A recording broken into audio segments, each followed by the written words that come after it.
The Secret Rose Garden.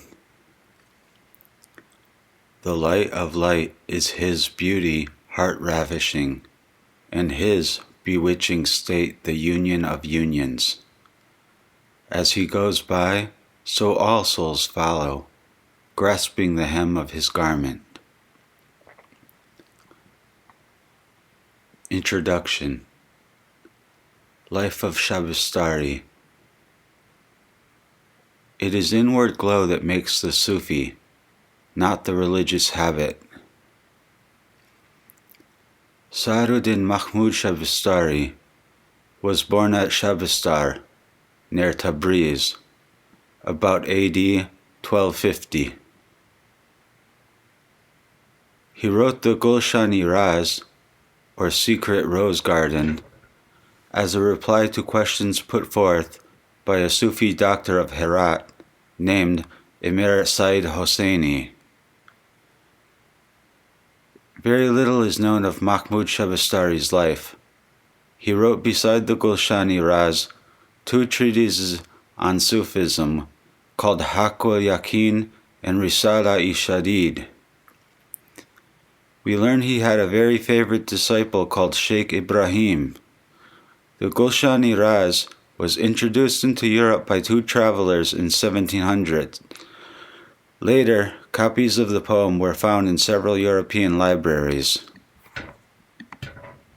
In 1821, Dr. Tholak of Berlin published extracts, and in 1825, a German translation of part of the poem appeared in another of his books. Afterwards, a verse translation and the Persian text was published by von Hammer Purgstall in Berlin and Vienna. The Gulshan-i-Raz was translated into English and published with the Persian text and extracts from Hammer's edition and Lajihi's notes by Mr. Winfield in 1880. Sufi poetry. Readers of Sufi poetry for the first time are liable to be amazed, perhaps even repelled, by the extravagant language, by the familiarity with the deity, by the apparent disregard of all human and divine laws. But on further examination, the wonder of the Sufis' love for their beloved shines out with a clear intensity, a beautiful luminous brightness. They are in love with the One, and their love takes the form of exquisite songs of praise and wonder. I heard entranced, my spirit rushed to meet love's welcome order, for the voice was sweet. Vaughan says, Oriental mysticism has become famous by its poets, and into poetry it has thrown all its force and fire. The Sufis have one soul and simple task, to make their hearts a stainless mirror for their God. Love is the Sufis' theme, divine, eternal love, and into the sea of love they cast themselves headlong. Rumi sings, Moths, burnt by the torch of the beloved's face, are the lovers who linger in the sanctuary? If we are called madmen or drunkards, 'tis because of the cupbearer and the cup. Because my mouth has eaten of his sweet meats, in a clear vision I can see him face to face. Sufi symbolism. In reading the enraptured poetry of the Sufis, it should be borne in mind that, though the symbols of earthly love and beauty are freely used, yet the real meaning is concealed. No doubt this was originally done to keep secret their mystic love, lest the profane should scoff, but as time went on certain words began to have a recognized meaning amongst themselves. For instance, embraces and kisses are raptures of love. Sleep is contemplation. Perfume, the wish for divine favor. Idolaters mean men of the pure faith, not infidels. Wine, which was forbidden by Muhammad to his followers, was used as a word symbol by the Sufis to denote spiritual knowledge, and the wine cellar means the spiritual guide. A tavern is a place where the wine of divine love inebriates the pilgrim. Intoxication means religious ecstasy. Mirth, the joy and the love of the deity. Beauty means the glory of the beloved. Curls and tresses mean plurality, veiling the face of unity from its lovers. The cheek means divine essence of names and qualities. The down is the world of pure spirits, which is nearest to divinity. The mole on the cheek is the point of indivisible unity. The torch is the light kindled in the heart by the beloved. We thus see that to the Sufi, the love between man and woman is a shadowed picture of the love between the soul and God. And just as a lover will dream of his beloved, singing her praises and thirsting for a sight of her face, so do the Sufis eternally dream of their God, ever contemplating his attributes and consumed with a burning desire for his presence. The history of mysticism contains many impassioned love songs to the Absolute, but in Sufi poetry there is a peculiar richness, a depth, a color which fascinates and charms so many of us. Sufi poetry abounds in allegories and love romances, the stories of Layla and Majnun, Yusuf and Zuleika, Solomon and Absal, in which it is easy to read the hidden meaning of passion for the Absolute.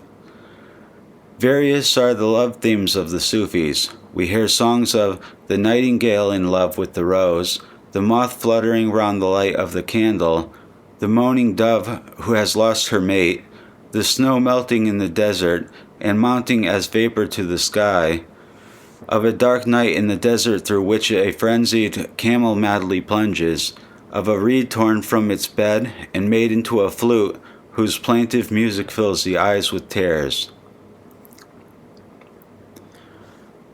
The Beloved.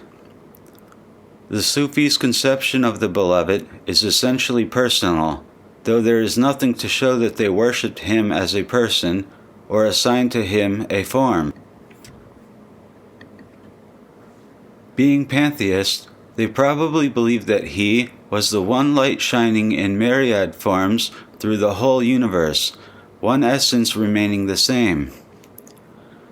Every moment the robber beauty rises in a different shape, ravishes the soul and disappears. Every instant the loved one assumes a new garment, now of old, now of youth. Now he plunged into the heart of the substance of the potter's clay. The spirit plunged like a diver. Anon he rose from the depths of mud that is molded and baked. Then he appeared in the world.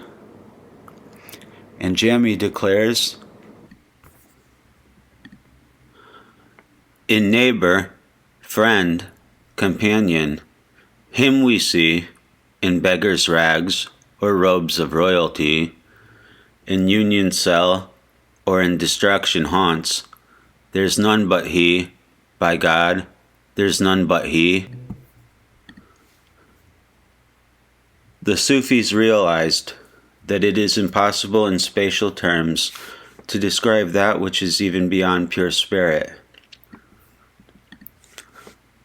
Plotinus has told us in a beautiful passage that we must not be surprised that that which excites the keenest of longings is without any form, even spiritual form, since the soul itself, when inflamed with love for it, puts off all the form which it had, even that which belongs to the spiritual world.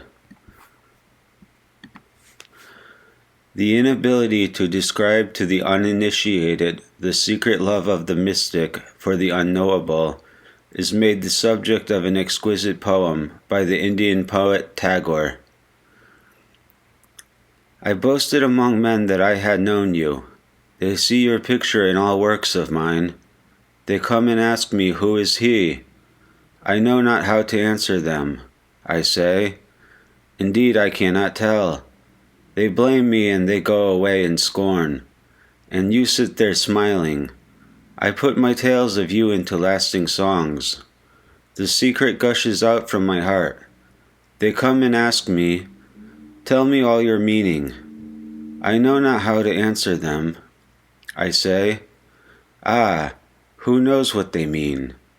They smile and go away in utter scorn, and you sit there smiling. From the unreal to the real.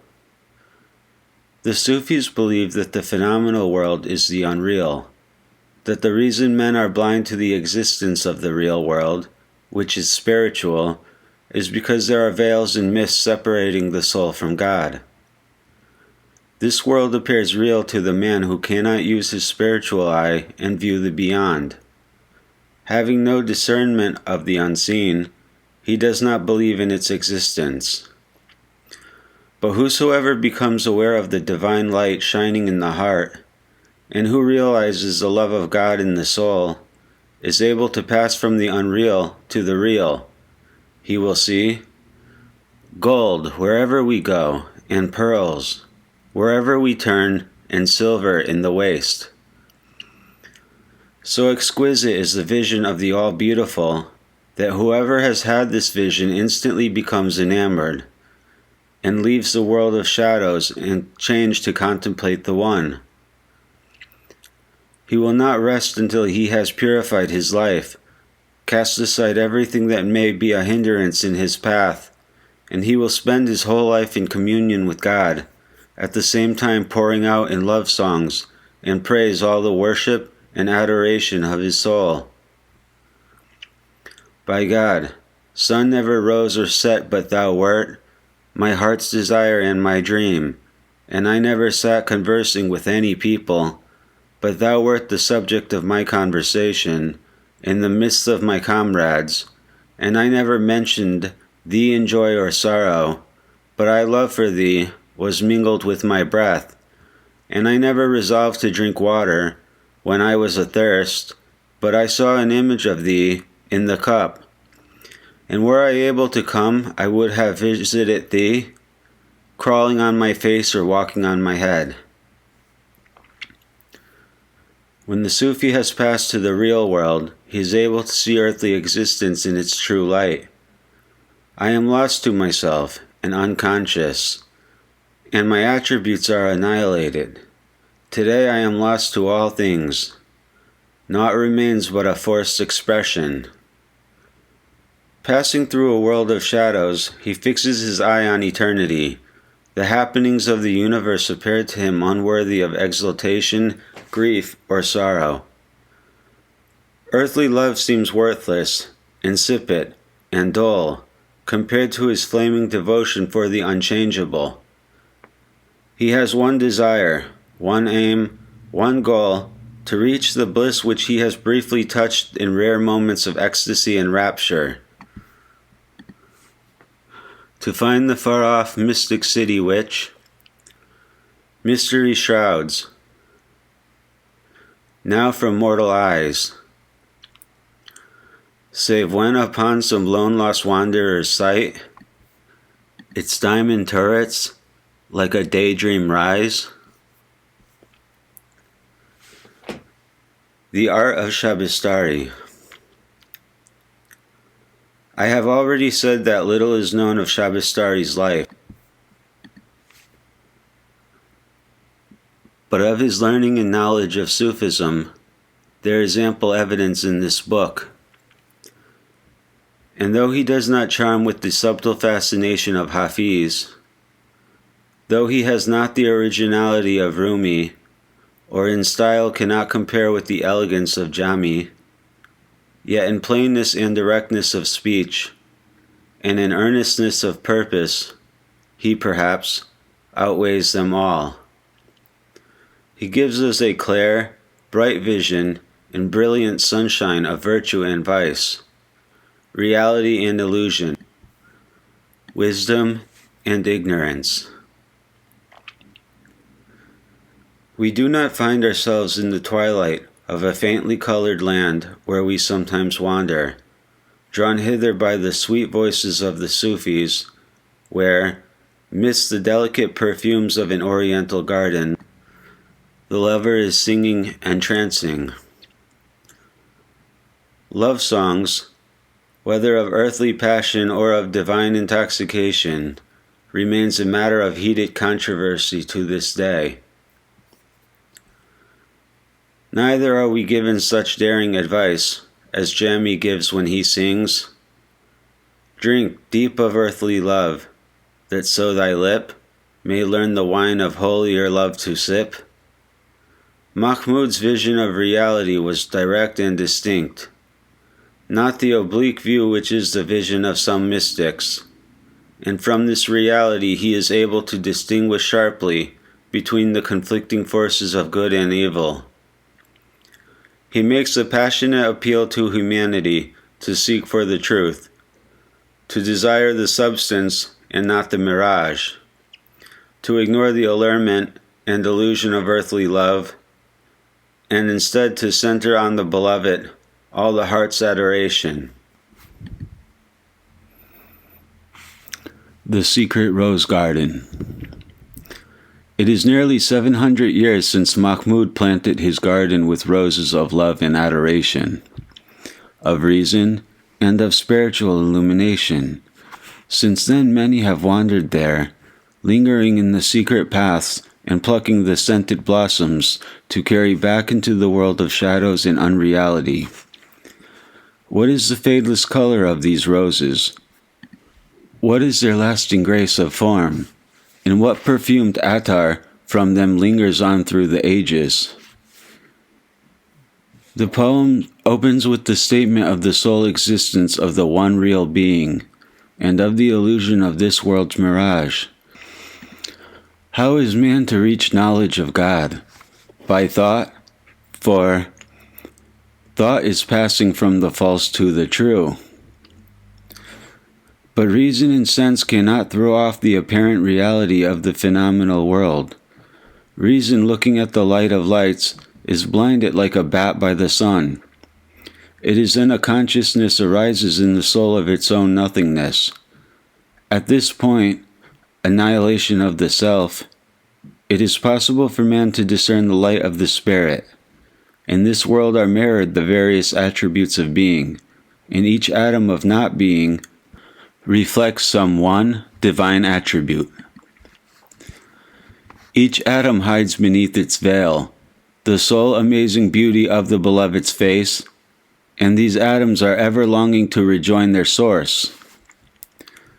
The journey to the beloved has only two stages: dying to self and uniting with the truth. When man's lower self is dead, the real self remains and is above the dominion of the law. These two stages, the journey to God and the journey down to God, are a circuit. He who has revolved around this circuit is a perfect man. On being born into this world, man is possessed by evil passions, and if he gives way to them, his soul is lost. But in each soul, there is an instinct for God and a longing for holiness. If man will foster this instinct and develop this longing, a divine light will shine on him, and he, repenting, turns and journeys towards God, casting away self. He will meet and be united with the truth in spirit. This is the holy state of the saints and prophets. But the man must not rest in this divine union. He must return to this world of unreality, and in the downward journey must keep the ordinary laws and creeds of men. This phenomenal existence, i.e., not being, is an illusion which is typified by considering the unreality of echoes and reflections, and by pondering on past and future time, and on passing events which seem at the moment of their existence to be real, but fading into the past become vague and shadowy. The dispositions acquired by man in this life will in the next world be manifested in spiritual bodies. Each form will be appropriate to its past life. The material idea of paradise and houris will then be known to be an idle tale. No quality or distinction will remain for the perfect will. Then drink of the cup of union with God. Such is the hope of the Sufis, but in this world the intoxication of the cup of union is followed by the headache of separation. The essential tree of beauty. All round his garden, Mahmud has planted these roses of reason, belief, knowledge, and faith. They are blooming everywhere, beautiful in their vivid coloring of truth and purity, but it is in the center that we find a rose tree of glory unequaled, glowing with the blossom of love's devotion.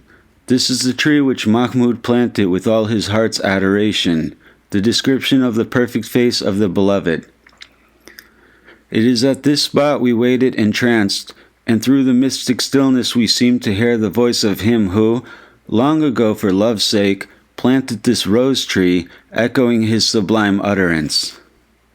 See but one, say but one, know but one.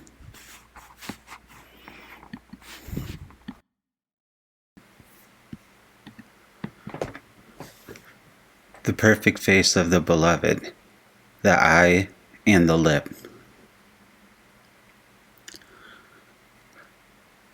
What is the nature of the eye and the lip? Let us consider.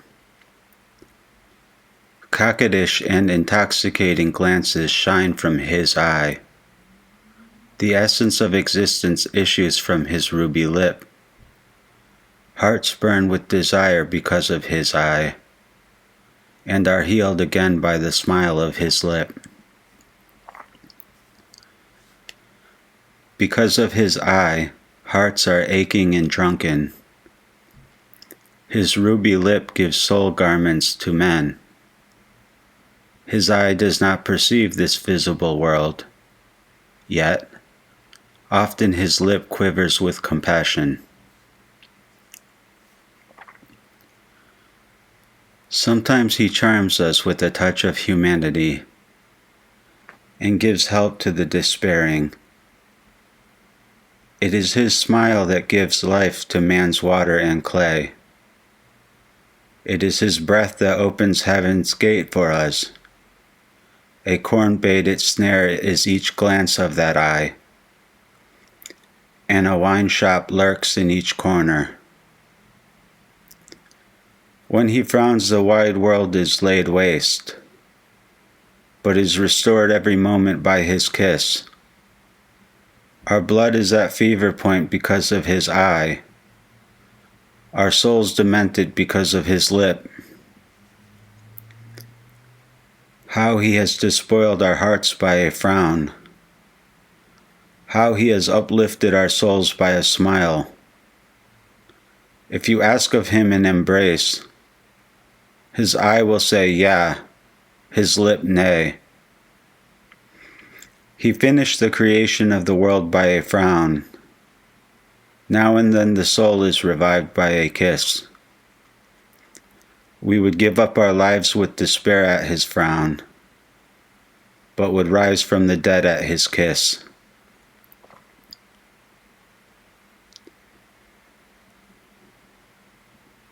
When the world meditates on his eye and his lip, it yields itself to the intoxication of wine.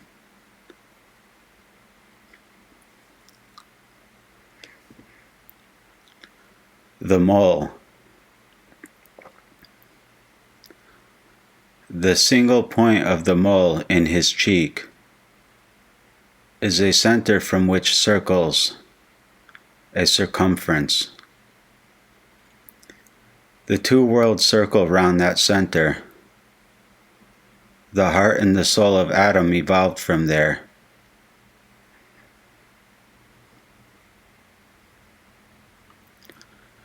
Hearts bleed because they are a reflection of the point of that black mole, and both are stagnant, for there is no escape of the reflection from the reflect.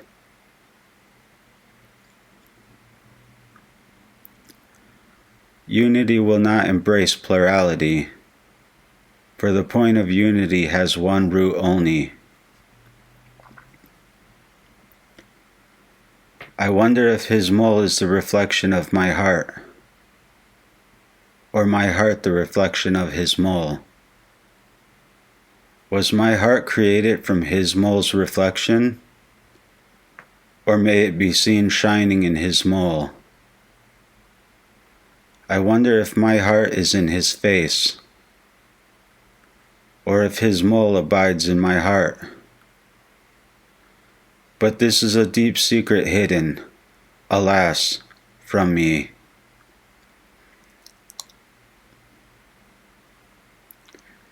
If my heart is a reflection, why is it ever so changing?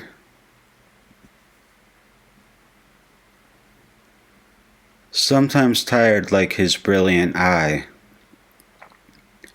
sometimes waving to and fro as his curl waves, sometimes a shining moonbeam like his face, sometimes a dark shadow like his mole. Sometimes it is a mosque, sometimes a synagogue, sometimes a hell, sometimes a heaven, sometimes soaring above the seventh heaven, sometimes buried far below this earth.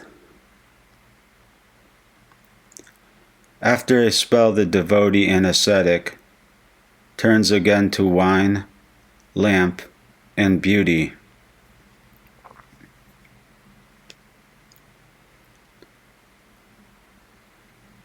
The curl.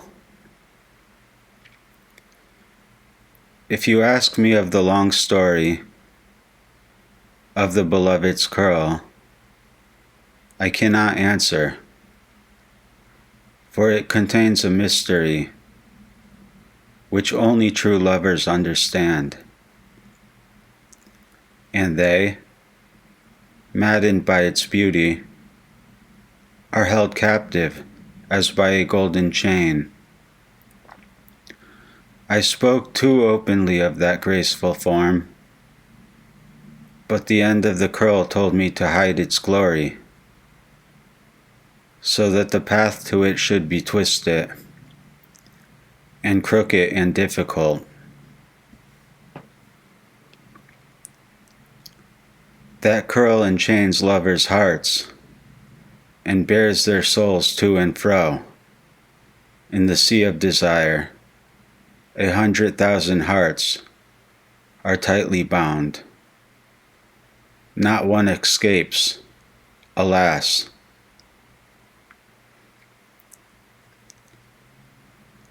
No single infidel would remain in the world if he could see the shaking aside of those black curls,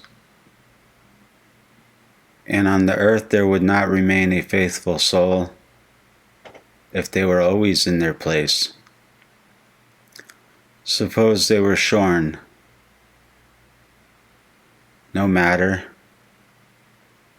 Day would increase and the night disappear. As a spider spreads its nets to ensnare, so does the beloved in wantonness shake his locks from off his face. Behold his hands plundering reason's caravan, and with knots binding it tight. Never at rest is that curl, ever moving to and fro, making now night, making now morning, playing with the seasons in wonder. Adam was created when the perfume of that amber-scented curl was blown by the wind on his clay. And I too possess an ensample. I cannot wait for a moment, but breathlessly start working anew, to tear my heart out from my breast. Sore troubled am I by that curl, which veils my longing soul from his face.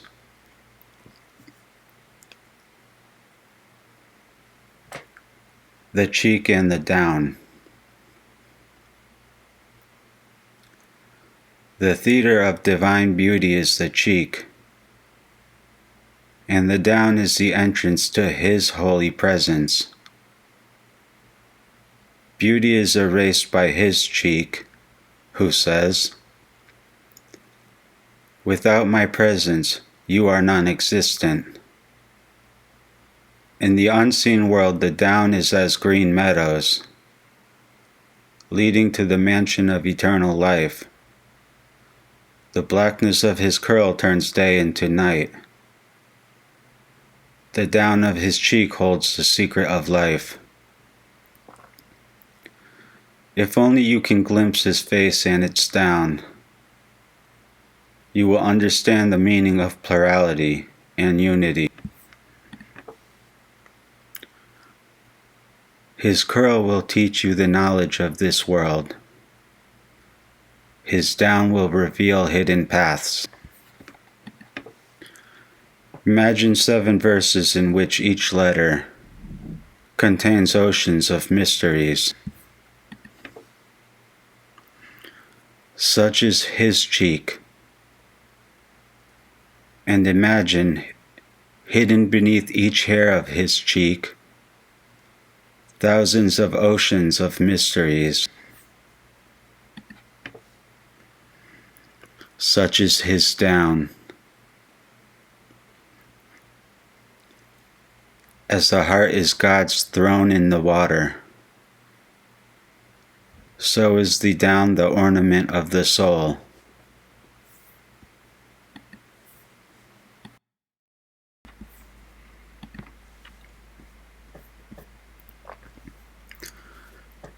Part 2. Beauty, the marriage of the soul.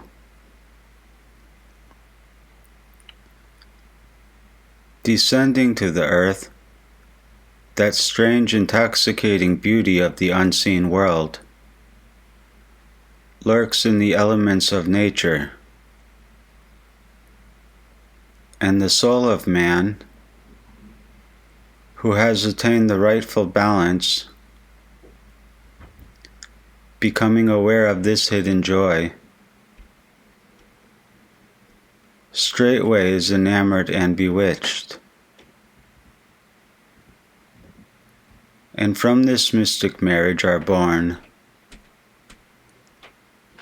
the poet's songs, inner knowledge, the language of the heart, virtuous living, and the fair child beauty.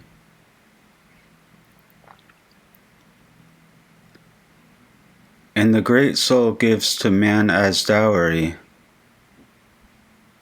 the hidden glory of the world.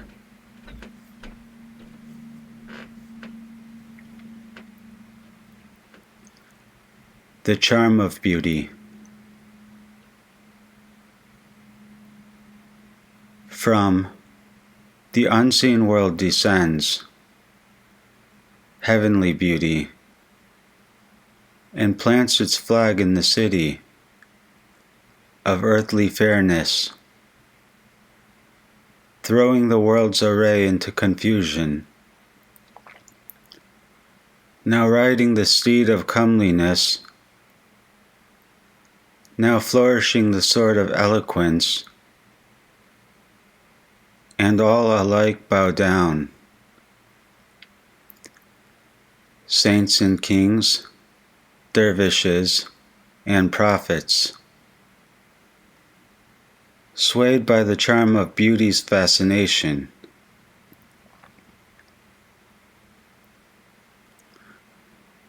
Earthly beauty, whence the charm of a fair face, not earthly beauty only, can so allure us with its loveliness. Perchance we see in this, as in a cloudy mirror, the far faint reflect of the perfect face. And these deep feelings of delight and wonder can only issue from the one true beauty. For in divine perfection, there is no other partner. Nor is it all desire and lust that tempts men's hearts with longing.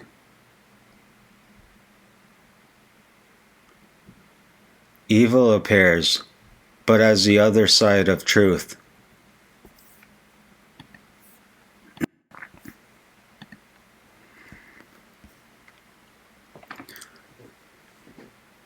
Part 3. The Sea and its Pearls. A drop of sea water. Behold, how this drop of sea water has taken so many forms and names. It has existed as mist, cloud, rain, dew, and mud. Then plant, animal, and perfect man. And yet it was a drop of water from which these things appeared. Even so, this universe of reason, soul, heavens, and bodies was but a drop of water in its beginning and ending.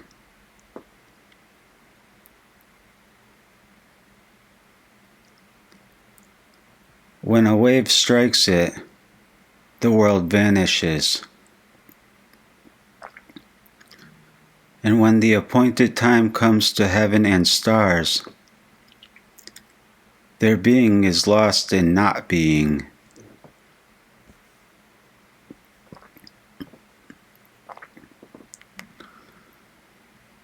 The Sea of Being.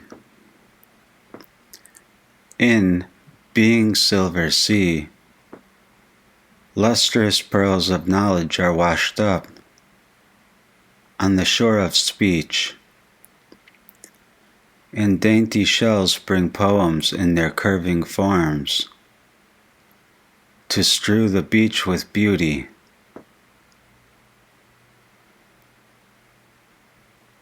Each wave that breaks in foaming arcs cast up 1,000 royal pearls that hold strange murmuring voices, gems of devotion, joy, and love.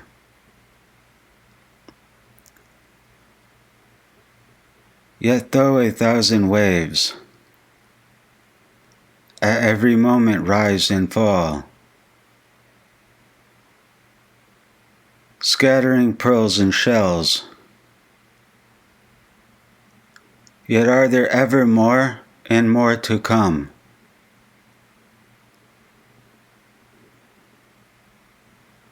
Nor is that sea of being less by one sheer drop.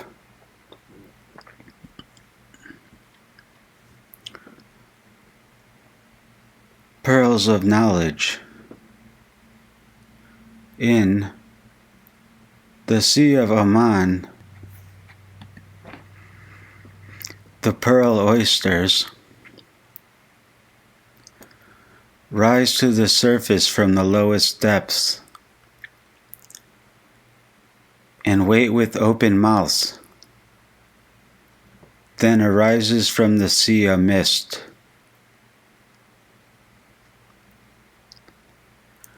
which falls again in raindrops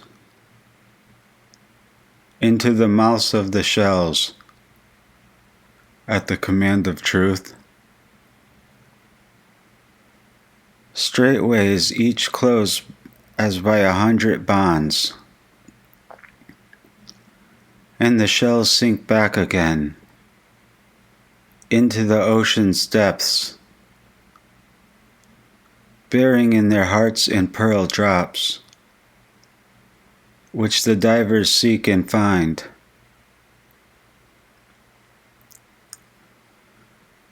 The sea is being, the shore the body, the mist grace, and the rain knowledge of the name. Human wisdom is the diver, who holds enwrapped in his garment 100 pearls. The soul in a swift lightning's flash bears to the listening air voices and messages from the shells of knowledge. Then when the husks are opened, behold the royal shimmering pearls.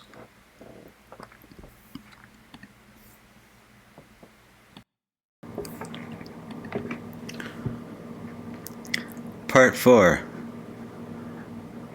The journey. The forsaking. See, your companions have gone. Will you not too make a start? If you desire to take wing as a bird, then leave to the vultures this carrion world.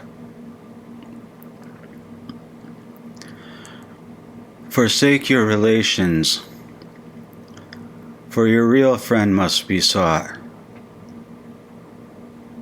He who is drowning in the sea of not being must cast aside all relationships.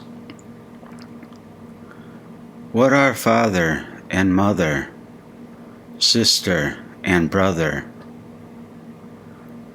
Your very son may be your enemy, yet may a stranger be your kinsman. Even your fellow travelers on the mystic path must be renounced. All relations are a bond, a spell, a fairy dream, an absolute illusion. Omit not the duties of the law to them, but have regard to yourself.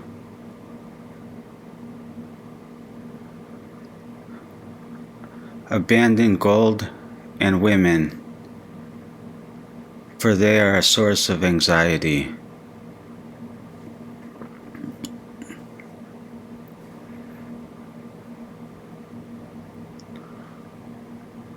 The traveler.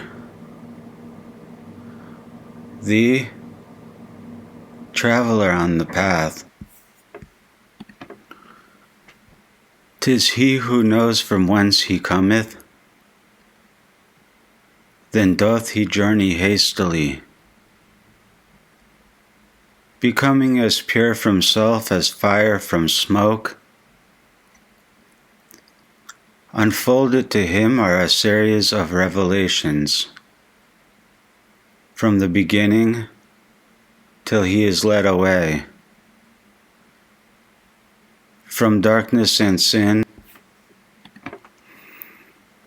he now retraces stage by stage his steps, till he reaches his goal, the perfect. Thus is the perfect man evolved. From the time he first exists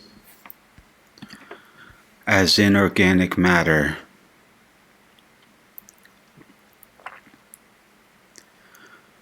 Next a breath of spirit, and he is living, and from God draws his motive powers. Next the truth makes him lord of his will. As in childhood, his discernment of the world unfolds, and now the world's temptations assail him.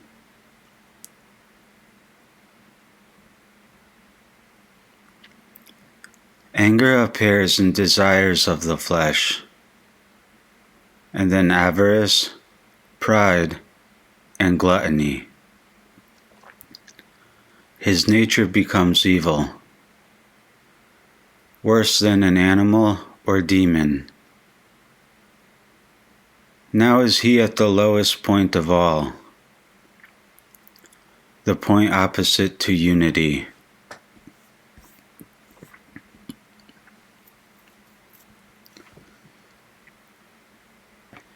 Should he remain fettered in this snare, he goes further astray than the beast.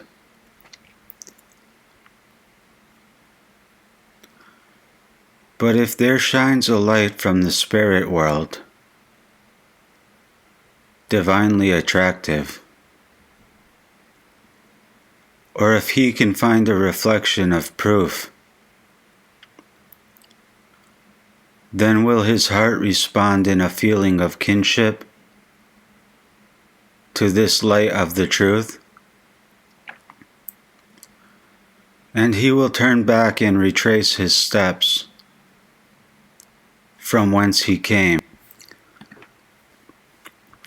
to faith assured he has found his way, through certain proof, or the wonder and attraction of the divine.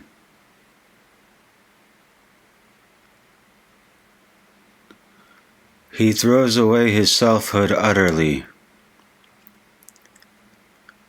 and ascends in the steps of the most pure.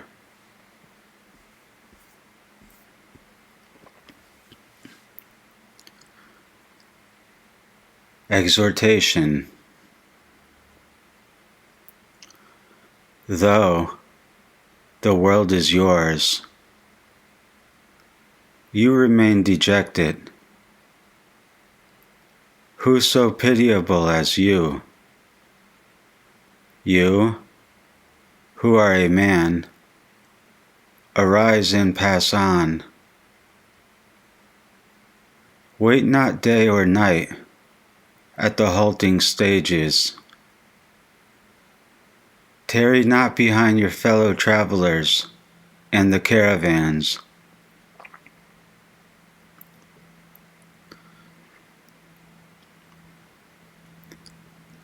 The two steps of the journey. The journey of the pilgrims is 2 steps and no more. One is the passing out of selfhood, and one towards mystical union with the friend.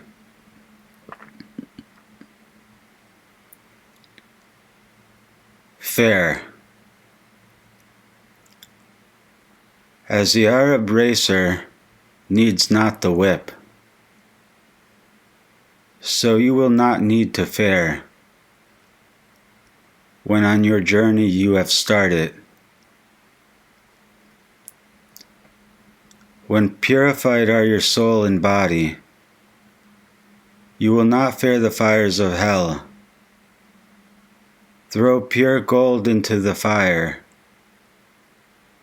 If it contains no alloy, what is there to burn?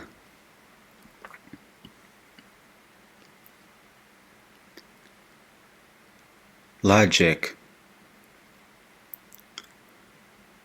If God guides you not into the road, it will not be disclosed by logic. Logic is a bondage of forms, a road that is long and hard. Leave it for a season, like Moses. Cast away that staff, and enter for a while the valley of peace.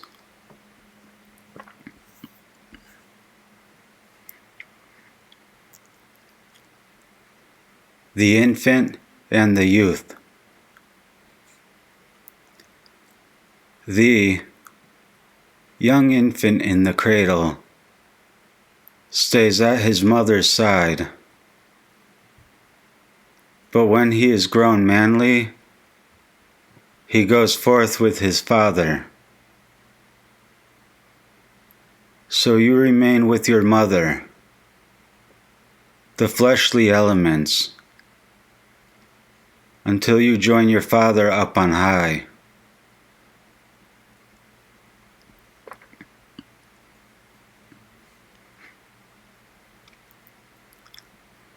The almond tree.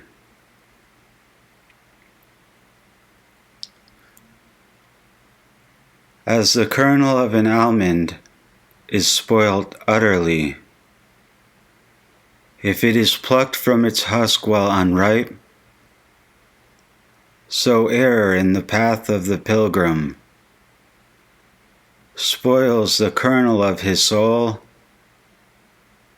When the knower is divinely illumined, the kernel ripens, bursts the husk, and departs, returning no more.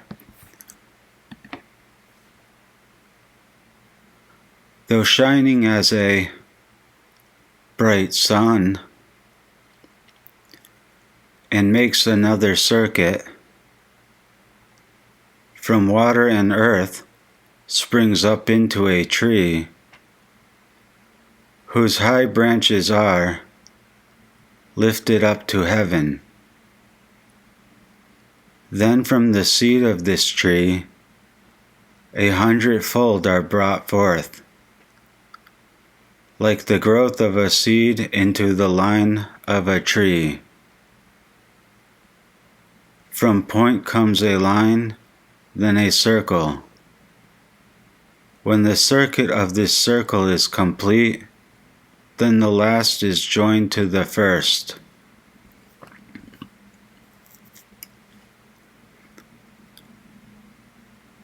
Intermingling. You are plurality transformed into unity, and unity passing into plurality. This mystery is understood when man leaves the part and merges in the whole.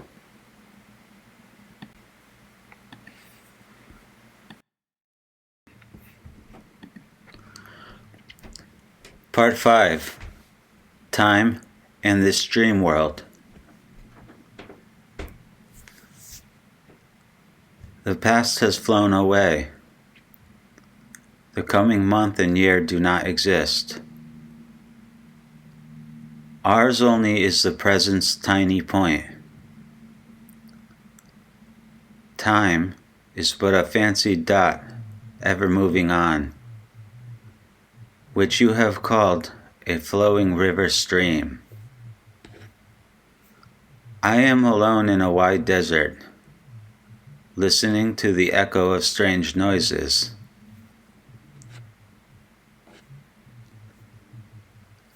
The dream of life. You have heard much of this world, yet what have you seen of this world? What is its form and substance? What is Simurgh and what is Mount Kaf? What is Hades and what is heaven and hell? What is that unseen world, a day of which equals a year of this? Come and hear the meaning. You are asleep, and your vision is a dream. All you are seeing is a mirage.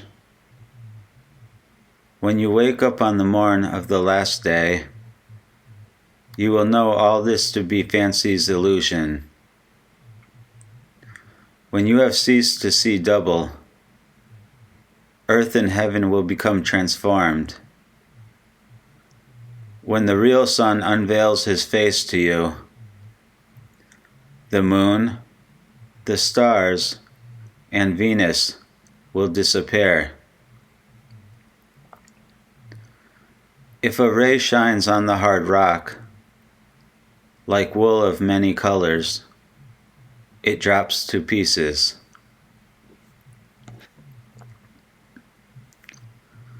The phenomenal world. The world is an imaginary figure, a diffused shadow of the infinite. One breath created the worlds of command and all living things. As they appear to come forth, so they appear to go, though there is no real coming and going. For what is going but coming?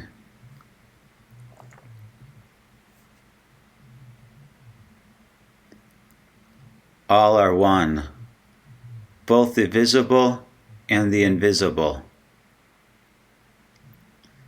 God Most High, the Eternal One, creates and destroys both worlds.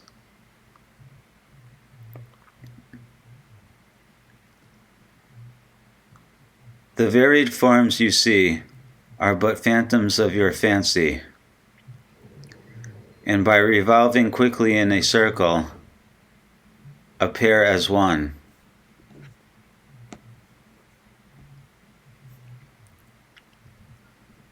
The real and the unreal. The imagination produces phenomenal objects, which have no real existence.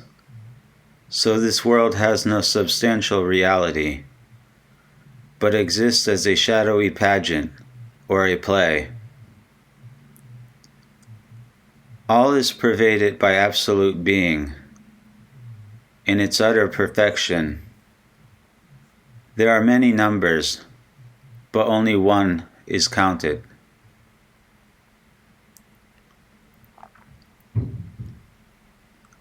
This world a mirage. The house is left empty, save for the truth. For in a moment the world has passed away. Then you, rid of self, fly upwards, and are united to the Beloved. Union is yours when this dream world fades and dies away.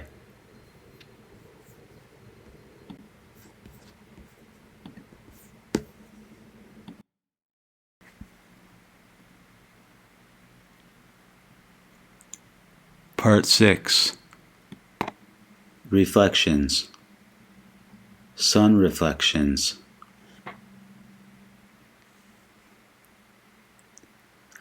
Sun reflections from the unseen world are all the objects of this mortal sphere, as curl, down, mole, and brow on a fair face, for beauty absolute reigns over all.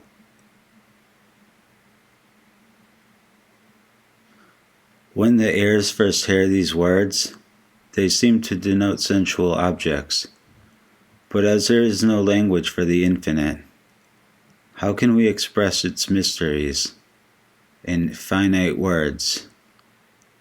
Or how can the visions of the ecstatic be described in earthly formula? So mystics veil their meanings. In these shadows of the unseen, the objects of the senses.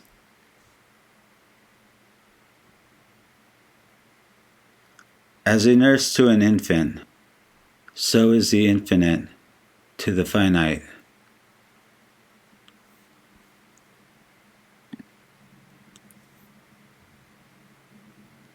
Once these words were used in their proper sense, but now are concealed lest the vulgar should profane. Annihilation, intoxication, the fever of love, are the three states of the mystic, and those who abide in these states at once comprehend the meanings, veiled in the words. But if you know them not, Pretend not you understand, like an ignorant infidel. For all cannot be mystics or grasp the mysteries. No mere illusions are the mystic's dreams, and a man of truth does not vainly talk. To comprehend requires revelations or great faith. Briefly I explain these words and their meanings, so that you may apply them in their right intent, remembering the attributes of each, compare them in a right manner, and refrain from the wrong comparisons. Now that these rules are understood, I will show you more of their application.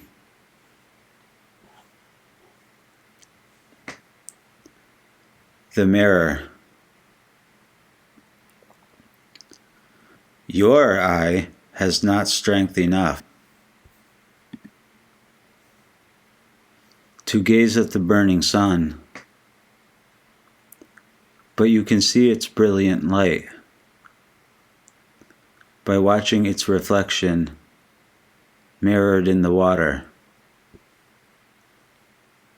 So the reflection of absolute being can be viewed in this mirror of not being.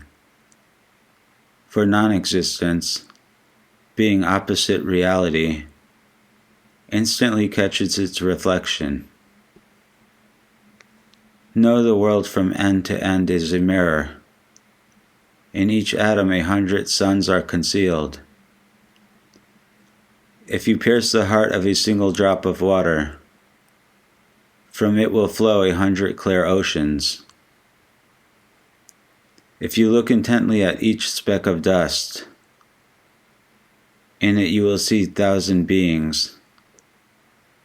A gnat in its limbs is like an elephant. In name, a drop of water resembles the Nile. In the heart of a barleycorn is stored 100 harvests. Within a millet seed of world exists. In an insect's wing is an ocean of life. A heaven is concealed in the pupil of an eye. The core in the center of the heart is small, yet the Lord of both worlds will enter there. Evil. Blacken the back of a mirror, and it will reflect your face.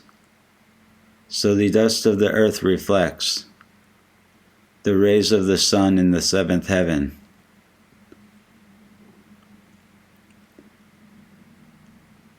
The reflection in the mirror. Hold up a mirror before you and gaze on that other person.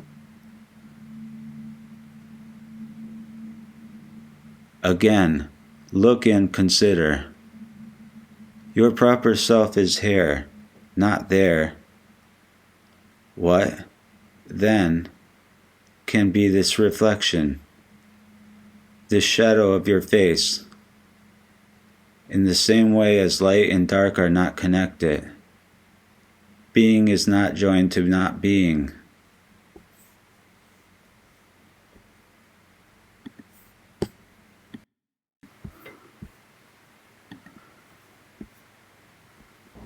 Part 7. Divine Inebriation. Tavern Haunters.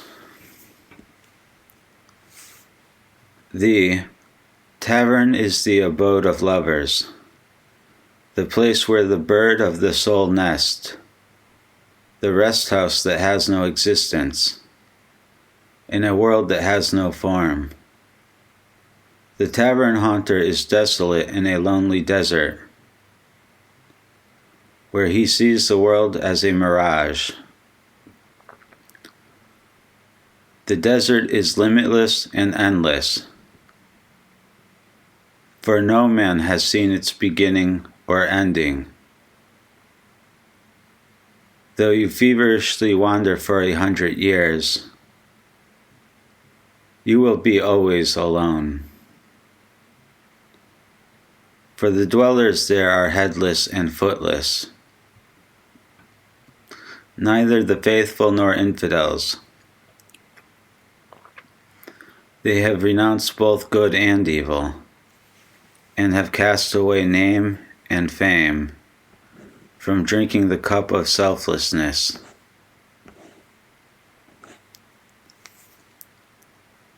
Without lips or mouth,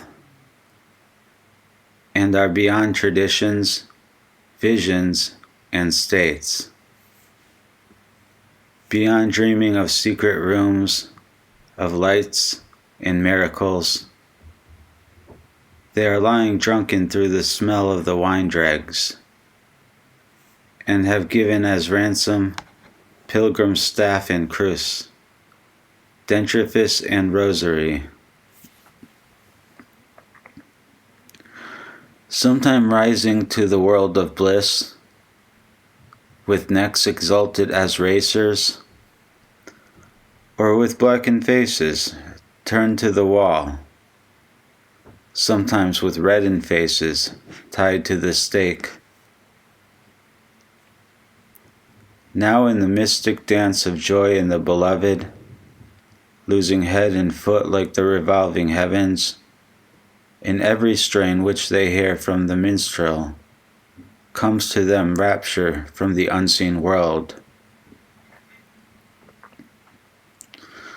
For within the mere words and sounds of the mystic song lies a precious mystery. From drinking one cup of the pure wine, from sweeping the dust of dunghills from their souls, from grasping the skirts of drunkards, they have become Sufis.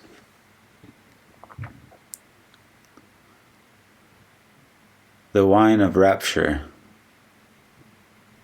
The wine, lit by a ray from his face, reveals the bubbles of form, such as the material world and the soul world, which appear as veils to the saints. Universal reason, seeing this, is astounded. Universal soul is reduced to servitude. Drink wine, for the bowl is the face of the friend. Drink wine, for the cup is his eye, drunken and flown with wine. Drink wine, and be free from heart coldness, for a drunkard is better than the self-satisfied. The whole world is his tavern, his wine cup the heart of each atom. Reason is drunken, angels drunken, soul drunken, air drunken, earth drunken, heaven drunken. The sky, dizzy from the wine fume's aroma, is staggering to and fro. The angels, sipping pure wine from goblets, pour down the dregs on the world. From the scent of these dregs, man rises to heaven. Inebriated from the drought, the elements fall into water and fire. Catching the reflection, the frail body becomes a soul, and the frozen soul, by its heat, thaws and becomes living. The creature world remains giddy, forever straying from house and home. One from the dregs' odor becomes a philosopher. One viewing the wine's color becomes a relater. One from half a draught becomes religious. One from a bowlful becomes a lover. Another swallows at one draught, goblet, tavern, cupbearer, and drunkards. He swallows all, but still his mouth stays open.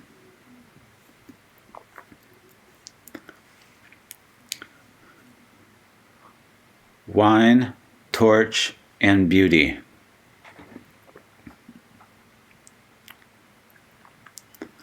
Truth's manifestations are wine, torch, and beauty. Wine and torch are the light and shining of the knower. Beauty is concealed from none. Wine is the lampshade, and torch the lamp. Beauty is the spirit light, so bright it kindles sparks in the heart. Wine and torch are the essence of that blinding light. Beauty is the sign of the divine.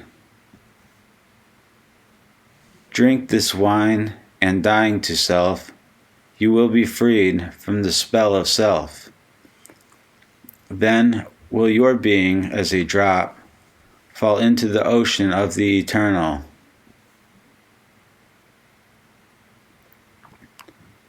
Intoxication.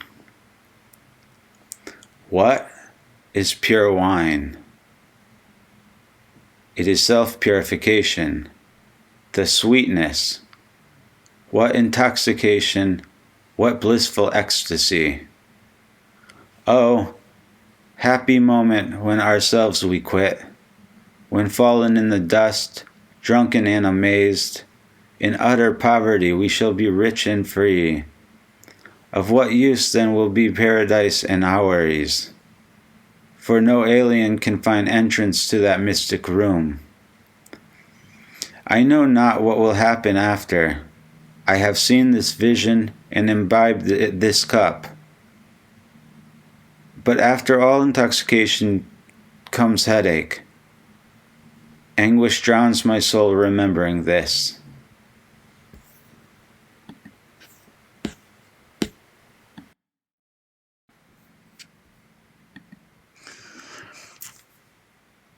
Part 8. Reason and Free Will.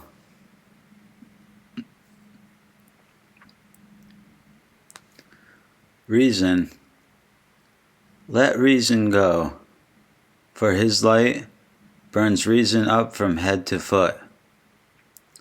If you wish to see that face, seek another eye. The philosopher, with his 2 eyes, sees double, so is unable to see the unity of the truth. As his light burns up the angels, even so doth it consume reason. As the light of our eyes to the sun, so is the light of reason to the light of lights.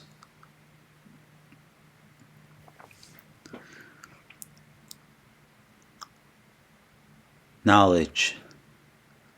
Learning is only the outer wrapping of the letter, the dry husk that covers the nut, not the kernel concealed within.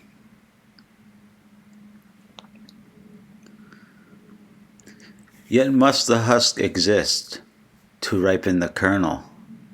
So from learning comes the sweet knowledge of faith. Oh, soul of my brother, hearken.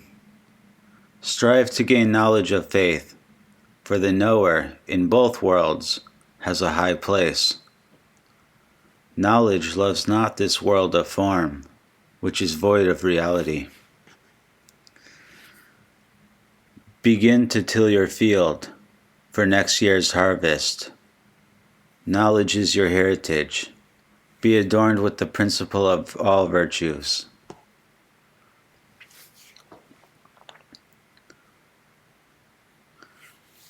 The blindness of reason. As the man blind from his birth believes not nor understands your description of colors, even if you show him proofs for a century, so blind reason cannot see the future state. But beyond reason, man has a certain knowledge, which God had placed in his soul and body, whereby he perceives hidden mysteries, and like the fire in flint and steel, when these are struck together, the 2 worlds are for him lit up in a flash.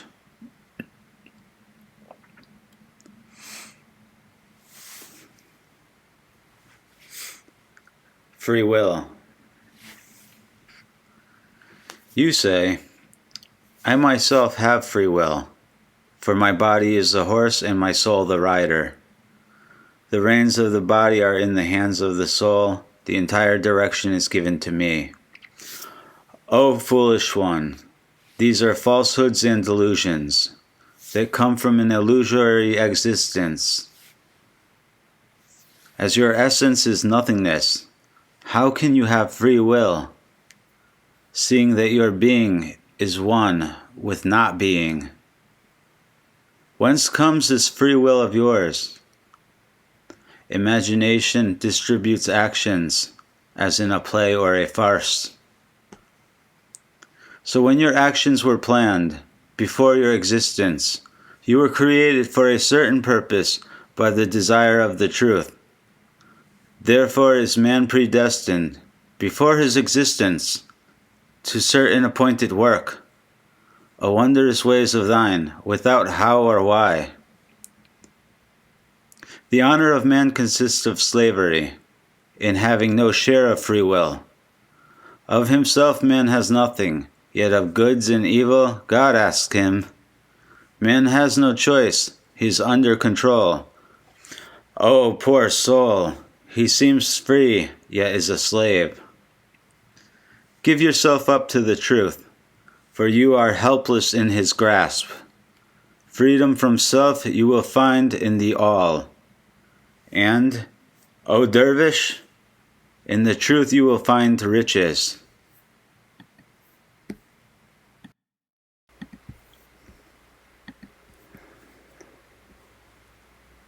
Part 9. Man, his capabilities, and his destiny. To the Sufis. You are bound by a cord to the soul of the creatures before you. Therefore they are subject to your dominion, and the soul of each is hidden in you. In the midst of the world you are the kernel, the center of the world. The world of reason and mind is your fortune. Earth and heavens your garments. Your natural powers are 10,000 transcending limits and reckonings.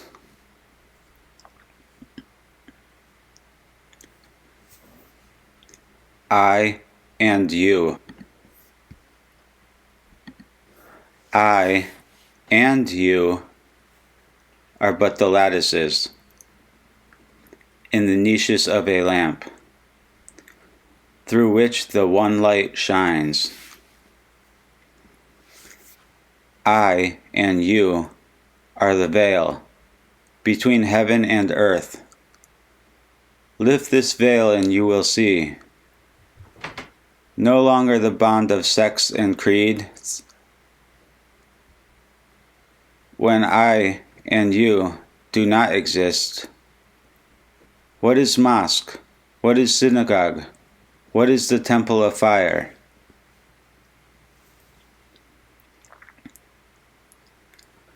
Reflected forms of habit. Repeat an action several times, and you master it. Habit makes dispositions. As fruits become ripe by time, by practice man learns a trade. By habit he collects his thoughts. Remember at the last day, all your habits and actions will be clearly seen, for the garment of the body will be stripped, and the form left will reflect your vices and virtues, as objects are reflected in pure water.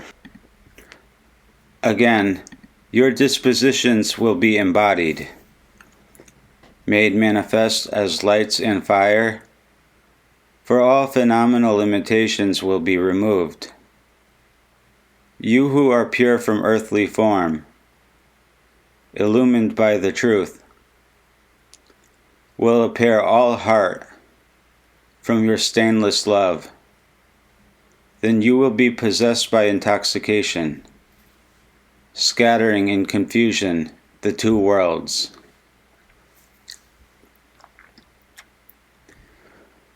The lowest necessary. If there were no sweepers in the world, the world would be buried in dust. A faithful servant. To become a faithful servant, cultivate faith and sincerity. Renew your belief every instant, while unbelief dwells in your heart. Abandon the wish to be seen of men. Cast off the blue-patched robe of the dervish, and bind on the Magian girdle. Be a believer, be a believer, be a believer. Far and near. If he sheds his light on you, you become near to him, and far from your own existence. For by nearness to him, you become far from yourself. What profit is there to you in your non-existent existence? The sage. Virtue and equity, courage and temperance are the four qualities of the sage. He is not over-cunning or a fool. His appetites are under control. From cringing and boasting he is free, and from foolhardiness and cowardice.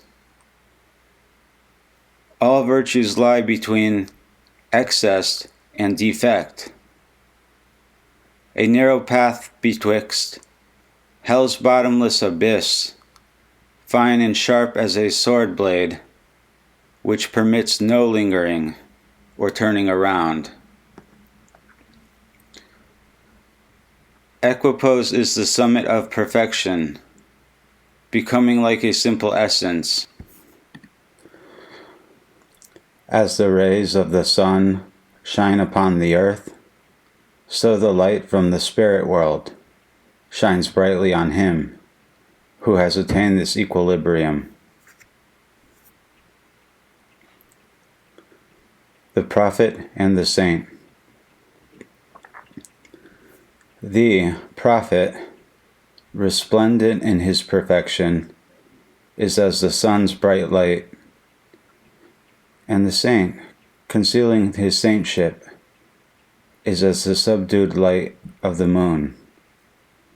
By fellowship, the saint is intimate with the prophet, and finding entrance to that secret chamber, he loves and is beloved by the truth.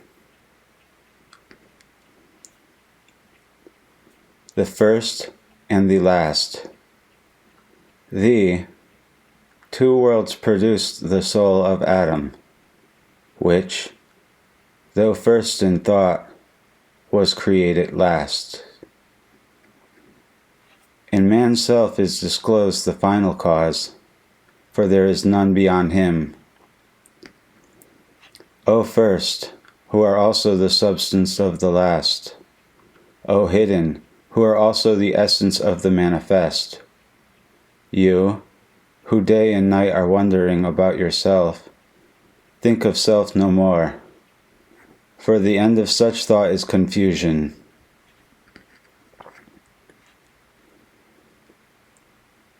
Annihilation of phenomena. The heavens and the stars at the appointed time will disappear. A wave will strike the earth, and lo, it vanishes. Only the truth will remain unchangeable. And you at that moment, passing from this dream life, with self discarded, will be one with the beloved. Oh, Master, ponder on your coming and your going, and the thousand existences that lie before you. The written faith. Read the writing on your heart, and you will understand whatever you desire.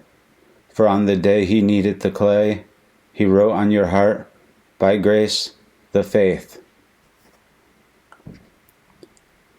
the perfect man, in spite of his inheritance, the perfect man is a slave, and does the work of a slave. The law is his outer garment, though his inner is the mystic path. He is famed for knowledge and devotion, but he is far from all these, for he is absorbed in the contemplation of the One. When his pilgrimage is over, he receives the crown of caliphate.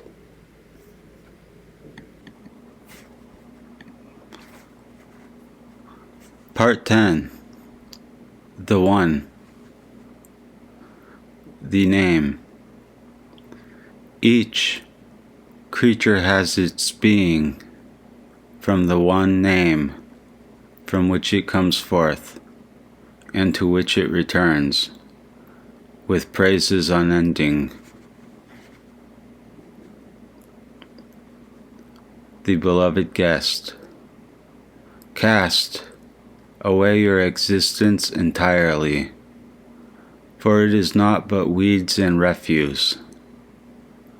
Go, clear out your heart's chamber, arrange it as the abiding place of the beloved. When you go forth, he will come in, and to you, with self discarded, he will unveil his beauty.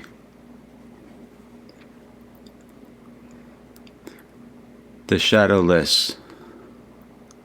On the narrow path of truth, on the meridian line, he stands upright, throwing no shadow before or behind him, to the right hand or the left.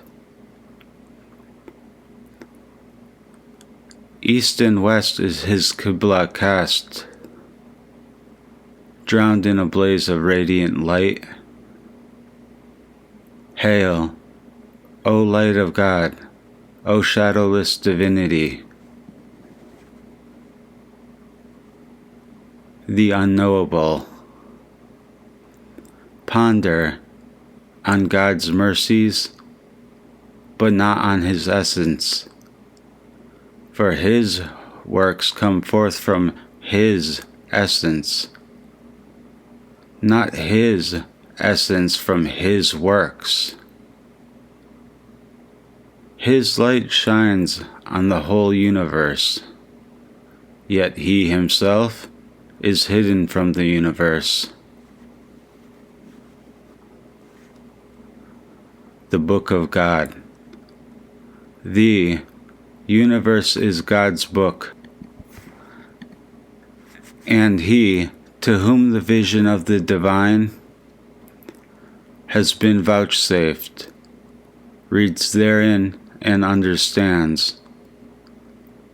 Substance is its consonants, and accidents its vowels, and different creatures are its signs and pauses. The first verse is universal reason. The second, universal soul. The verse of light. And this is as a brightly shining lamp. The third is the highest heavens. The fourth, the throne. After there are 7 transcendent spheres, the chapter of the 7 limbs, and forms of the 4 elements, then nature's 3 kingdoms, whose verses none can count, and last of all came down the soul of man.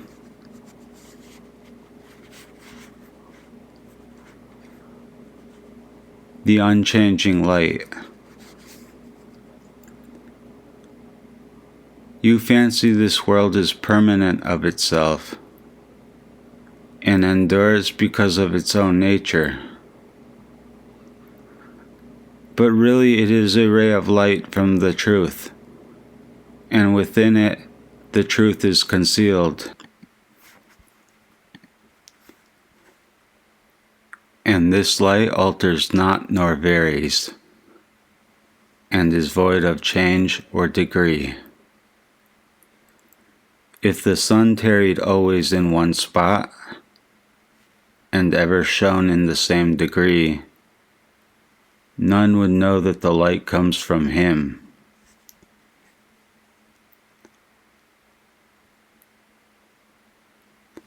Future reward. Ponder here and now on his qualities, that you may behold him himself tomorrow.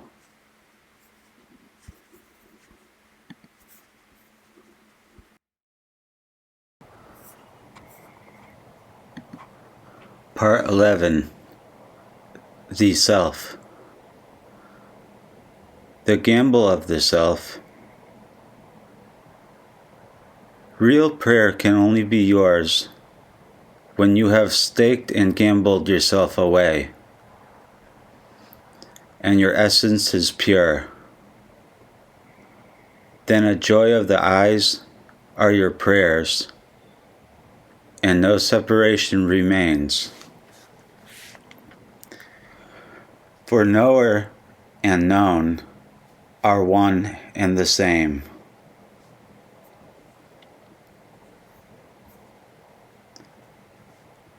Transcend self. Rise above time and space. Pass by the world and be to yourself your own world.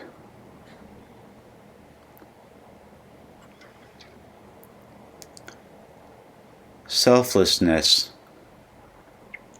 In the empty heart, void of self, can be heard the echoing cry, I am the truth. This is man, one with the eternal. Traveling. Travel and traveler have become one.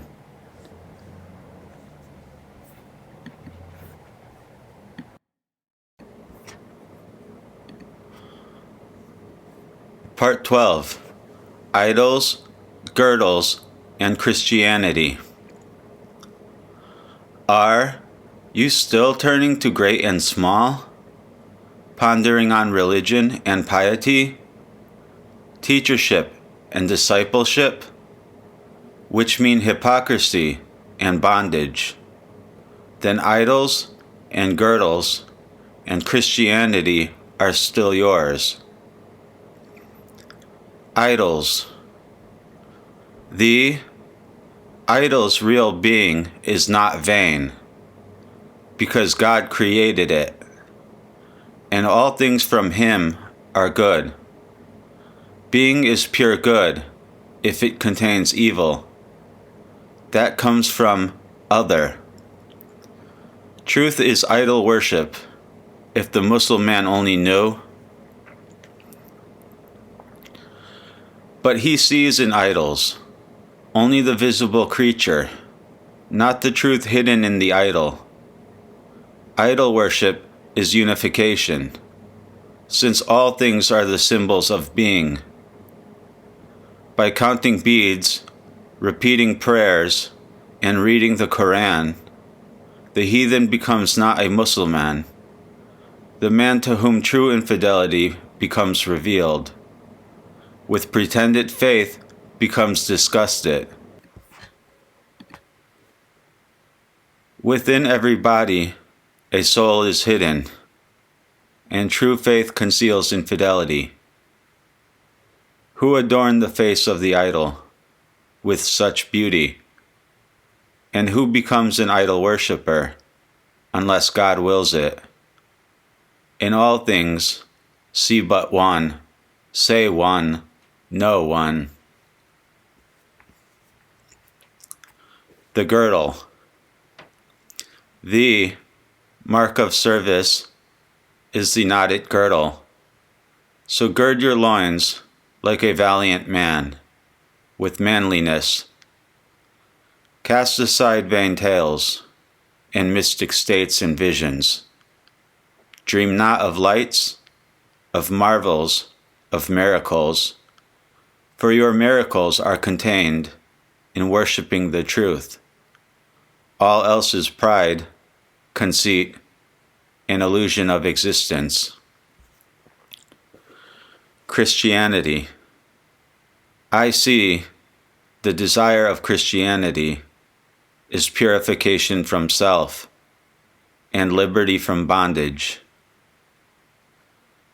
There is a sanctuary of the soul, the blessed portal of unity, the nest of the eternal, God's Spirit, Jesus, who proceeds from the blessed Spirit, taught this doctrine.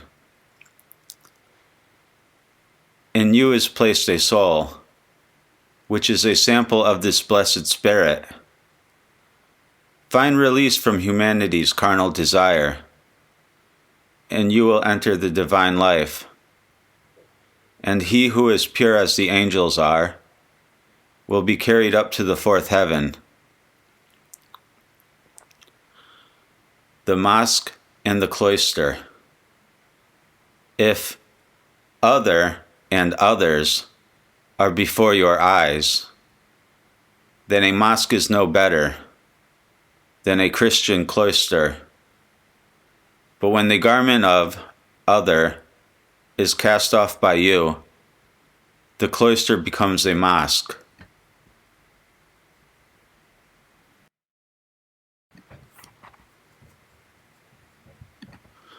Part 13.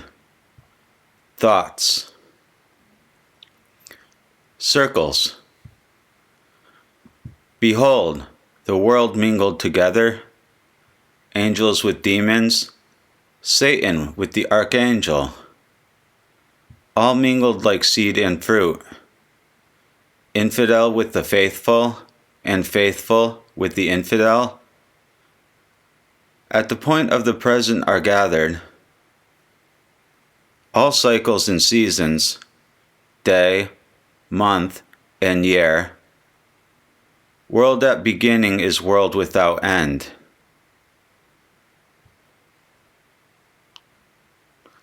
From every point in this circle, 1,000 forms are drawn. Every point as it revolves in a circle is now a circle, now a circling circumference. Death. Death occurs to man in 3 ways. First, he dies every moment by his earthly nature. Then, when his will perishes, he dies again. And lastly, at the separation of soul and body. The heavens.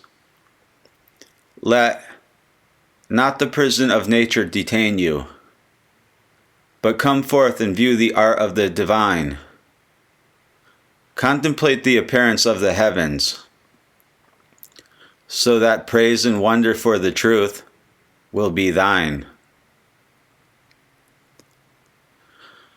The ark of the high heavens enclosing both worlds is called the throne of the merciful, and like the heart of man is ever moving, never resting for a moment. Perchance man's heart is the central point, and heaven the circumference.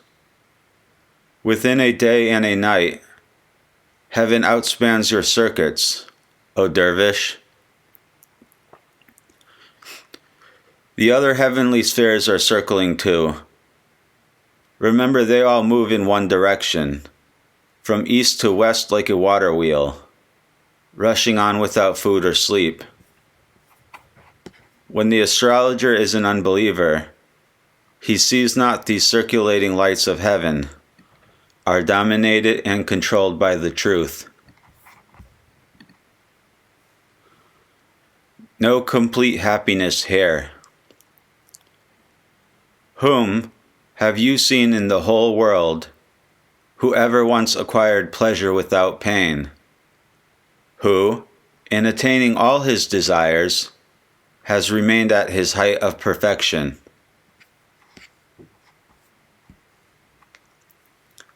The atoms. Take, one atom away from its place, and the whole world will fall to pieces. The world is whirling dizzily, yet no one part moves from the limit of its place. Each atom, held in bondage, despairs at its separation from the whole, so though imprisoned, yet moves. Though unclothed, yet is clothed again. Though at rest, yet is always wandering. Never beginning and never ending. Each possessing self-knowledge, and so, hurrying towards the throne on high,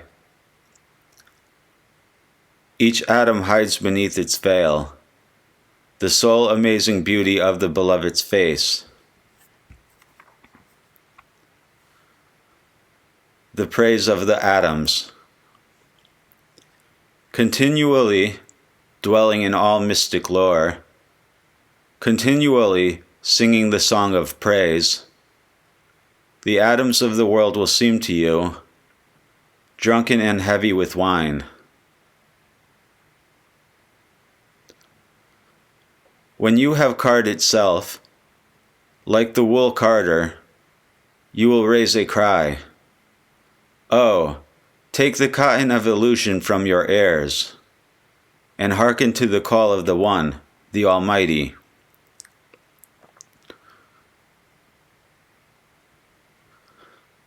Why tarry till the last day, when now, in the valley of peace, the very bush will say to you, I am Allah. Thinking. Thinking is passing from the false to the true, and seeing the absolute whole in the part. When the idea enters the mind, it is a reminiscence of a former state, and passes on to interpretation. He who sees by illumination discerns God first in everything. But he who sees by logic only, and seeks to prove the necessary, is bewildered, and sometimes travels backward in a circle, or is imprisoned in a chain of proofs. Fool, he seeks the dazzling sun by the dim light of a candle in the desert. Thoughts on creation. The heavens revolve day and night, like a potter's wheel, and every moment the master's wisdom creates a new vessel for all that exists. Comes from one hand, one workshop. Why do the stars set, going from perfection to defection? Why did they change position, place, circuit, color, and form? Or why is heaven fretted by fire, always whirling through desire? Why are the planets revolving, above or beneath the earth? The elements which are below the heavens serve in their appointed place, ever united together. From them is born the threefold kingdom of nature, minerals, then plants and animals, waiting in their places as he wills. Minerals, low in the dust, plants standing upright. Animals, by their natural passions, preserving, continuing their races and species.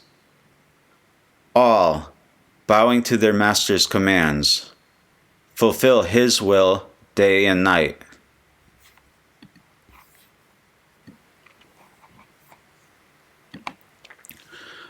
Part 14. The Light Manifest. The Light. The light which is manifest, leads all hearts captive, now as the minstrel, now as the cupbearer. What a singer is he who, by one strain of sweet melody, burns the harvest of 100 devotees. What a cupbearer is he who, by a single goblet, inebriates 260. Entering the mosque at dawn, he leaves there no wakeful man. Entering the cloister at night, he makes a fable of Sufis' tales. Entering the college veiled as a drunkard, the professor becomes hopelessly drunken. Devotees go mad for love of him, and become outcasts from house and home. He makes one faithful, another an infidel. Disturbing the world, taverns have been glorified by his lips. Mosques have become shining by his cheek. All I desire I have found in him, gaining deliverance from self. My heart was ignorant of itself, veiled from him by 100 veils of vanity, conceit, and illusion. The Visit. One day at the dawn, the fair idol entered my door and woke me from my sleep of slothful ignorance. The secret chamber of my soul was illumined by his face, and my being was revealed to me in its true light. I heaved a sigh of wonder when I saw that fair face. He spoke to me, saying, "All thy life thou hast sought name and fame. This self-seeking of thine is an illusion, keeping thee back from me. To glance at my face for an instant is worth 1,000 years of devotion." Yes, the face of that world adorner was shown on.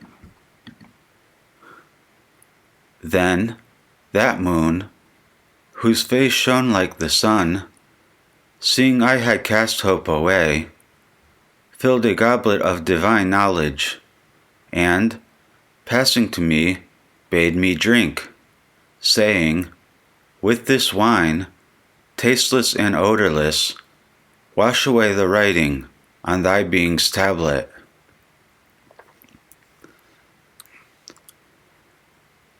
The effect of the drought.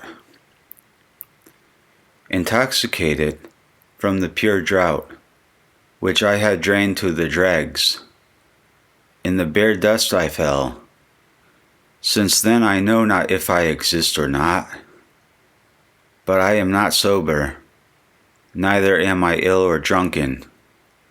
Sometimes, like his eye, I am full of joy. Or, like his curl, I am waving. Sometimes, alas, from habit or nature, I am lying on a dust heap. Sometimes, at a glance from him, I am back in the rose garden.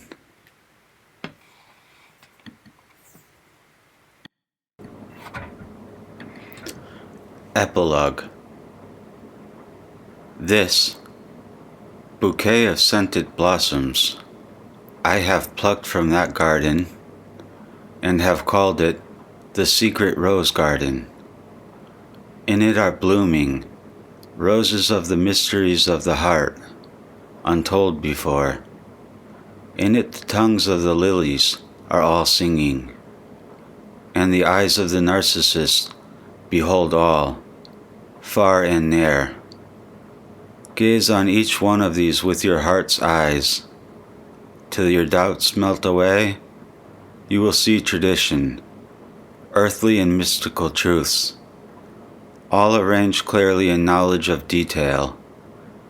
Do not seek with cold eyes to find blemishes, or the roses will turn to thorns as you gaze. Ingratitude is a sign of ignorance, for those who know the truth are thankful. When you remember me, Breathe. Mercy be upon him. I am ending with my own name. O Allah, grant me a laudate end.